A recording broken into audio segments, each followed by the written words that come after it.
you don't want to label like game deciding or anything like that, but obviously that 3 play stretch, the illegal forward pass after the review, and then excuse me, Devin was sacked, kind of a weird play there, and then the 82-yard punt return touchdown. How big was that sequence in the overall game? Yeah, close games, there's critical sequences. That was certainly one of them. And then when we get the ball down to the 2 or 3 yard line and don't score, those to win the Mountain West Conference, to win games on the road, a few critical plays have to be made. And I think, those 2 sequences certainly attributed. And then to I don't think Colorado State ran a single play in the red zone today. And only one offensive TD score, but then to not come up with a TD on your own as well too. How frustrating is that at this point?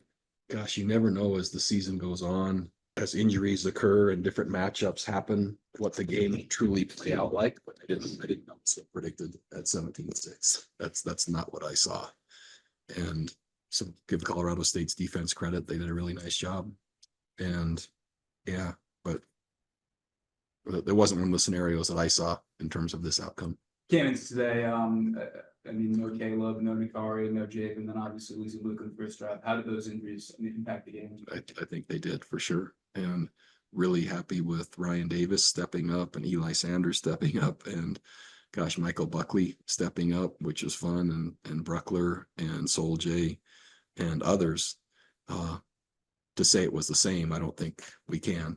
So I'm not going to discount any of the effort our guys put in that we're filling in. But it was a different roster today. And Colorado State played good defense. So that combination was, I think, led to the outcome. Less options is less options, obviously. But I mean, when you don't have Nikari, you don't have Jaden too. I mean, not trying to discount anybody, but how does that change your run game? Significantly. Just there's different styles of runs, different styles and tempos of runs, and different complementary ways to move the football. And so we just became a little more limited for sure. And then the illegal substitution on that 52-yard field goal attempt, was that intentional or not? Accidental. Accidental. Yeah, it was miscommunication by our staff. So with that paired with like the 82-yard punt return TD, I mean, what was kind of your read overall on some of the issues, special teams today? Yeah, certainly not encouraged by anytime there's a punt return or a special teams play for a touchdown.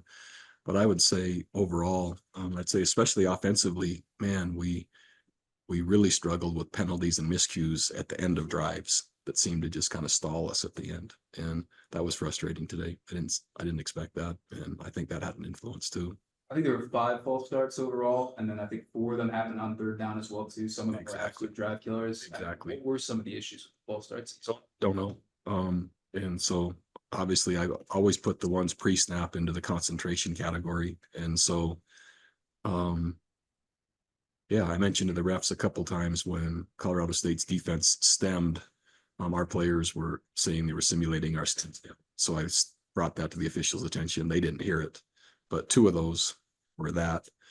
And another one, I and our sideline heard a whistle and brought that to the officials' attention. They said they didn't blow it.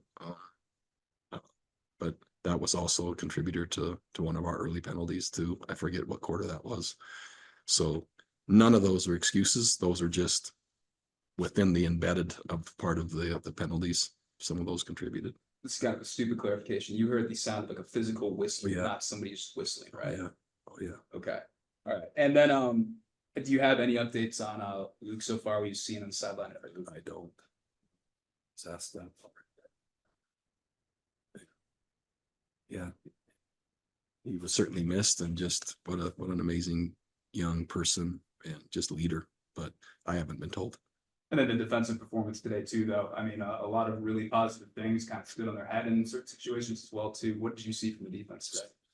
So encouraged and just happy for them. They've been working really hard, and just took a step forward and gave us a chance to have a winnable game all the way in the 4th quarter.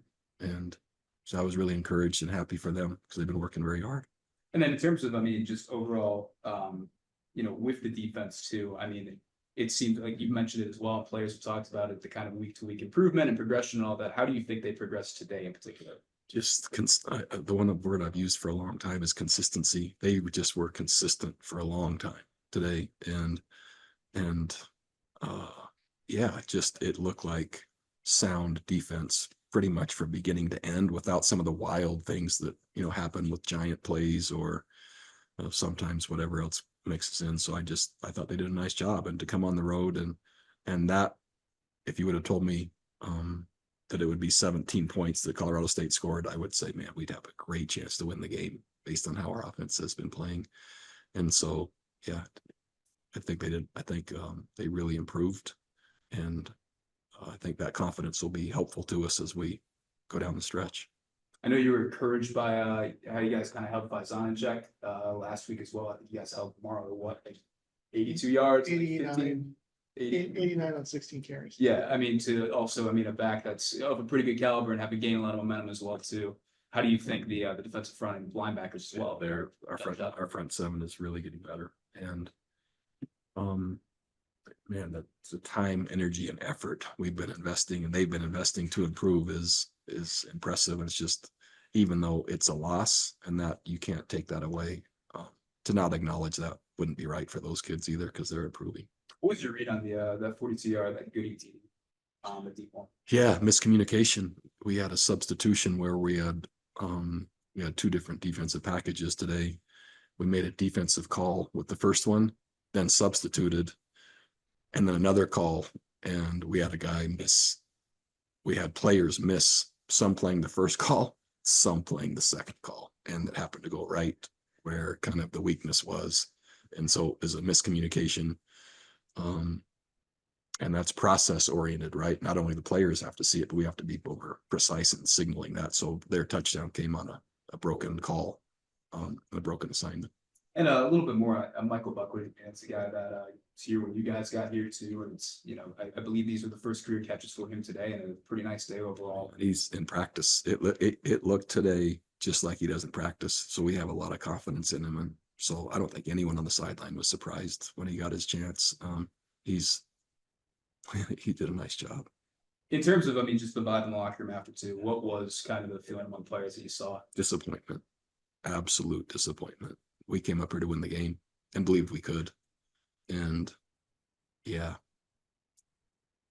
this isn't now we were hopeful if we would play well, or wondering that we came up here to win. And so we're disappointed. Any of the guys on the Zoom? Will's good. Roger, you good? Good. Thank you. Brett, good? No, I'll ask a quick one.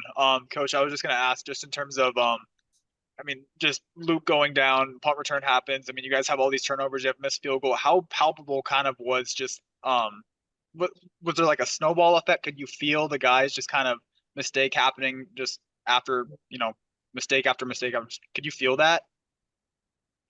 Not necessarily. Certainly it was happening, but I didn't sense anything other than we can play better. This is atypical. We can fix this. We can move forward. I felt more of that.